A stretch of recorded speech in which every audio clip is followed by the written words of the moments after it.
let's dive right into what is the appeal for you for retelling ancient myths? So I've always done this a little bit, both with myths and with like fairy tales, old fairy tales. To me, I love those stories from the way they're gritty, the way they can be really dark. I like the worlds that they're set in and the characters that they display. And so taking something familiar and then putting a new spin on it, to me, is just, that's playtime. That's a lot of fun. Yeah, and you're right that I think there's a lot of overlap between myths and fairy tales. I mean, arguably Beauty and the Beast is a retelling of Psyche and Eros. So there's definitely a lot of connective tissue between fairy tale retellings and myth retellings. I knew the Greek gods very well before I went into this. It's something that I've been obsessed with since Clash of the Titans in the 80s. But I did really enjoy the research for it. My world building tends to be very as where the story takes me type world building. And so, I research as kind of as needed more than anything. So trying to stay true to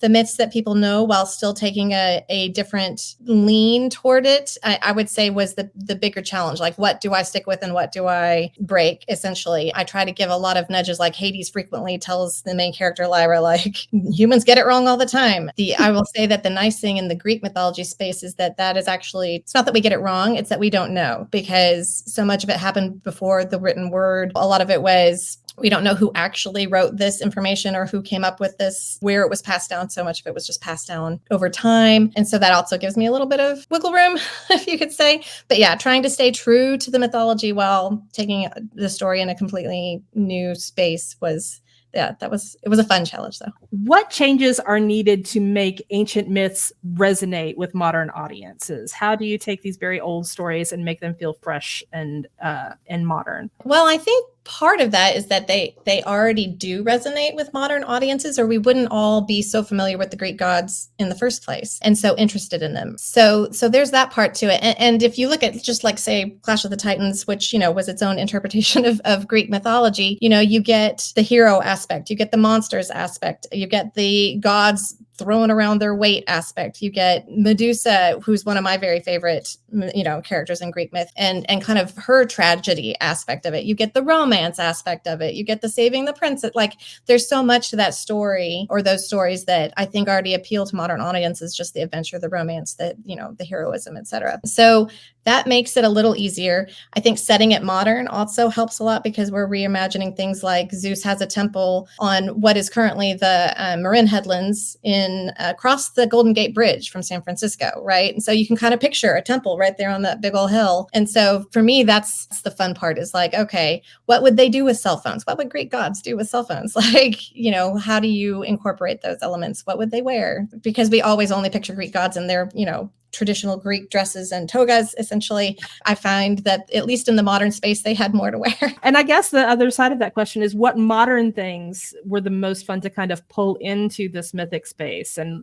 like cell phones sounds like a thing that's obviously kind of interesting in fashion. So they get to kind of bounce back and forth in that, sometimes they're reflecting their more ancient natures and sometimes they're reflecting, the more modern world. It also, I will say, the modern technology can also be like why didn't they just whatever, look it up on the internet? Why didn't they just, bring a gun to the fight instead of their god powers? Like, you have to kind of work around that. What are some common mistakes when retelling old myths to a modern audience? So from your perspective, what are some unforced errors that you see other authors making? I would say suggestions that I would have personally would be to not assume that everybody knows the mythology, who these gods are, even the big ones. I've already, my book is just out in ARCs at this point. So it's only getting in advanced reviews, but I've already seen several people be like, I know nothing about the Greek gods. And so they're coming into it with completely fresh eyes. So don't assume that they know. Go at the world building as if you're actually building a completely new world from scratch. And so I think that probably is the biggest help. And then,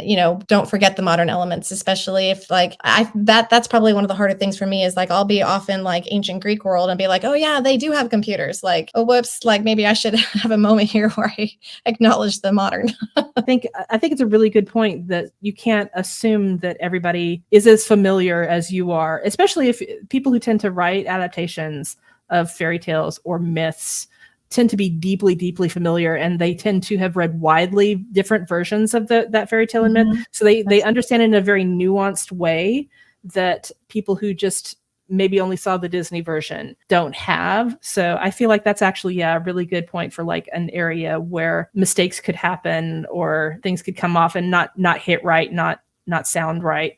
And I guess the best advice for avoiding that is to read widely, to make sure that you're not just pulling from one version of a particular myth or story. Absolutely. Even the ones that I was very familiar with, I would go see what various different versions were out there to see how that myth was told in kind of different ways in different spaces, not retellings, but the original myths. There's open question marks, I think, around a lot of the ancient stuff. But if you know those things, that helps a lot. I also found it helpful to look at multiple different sources for the things that especially the things I didn't know so well. So for instance, I have a bar in Olympus that's Dionysus's bar, of course, but the barkeep is Lethe, the goddess of oblivion. Oh, that makes sense.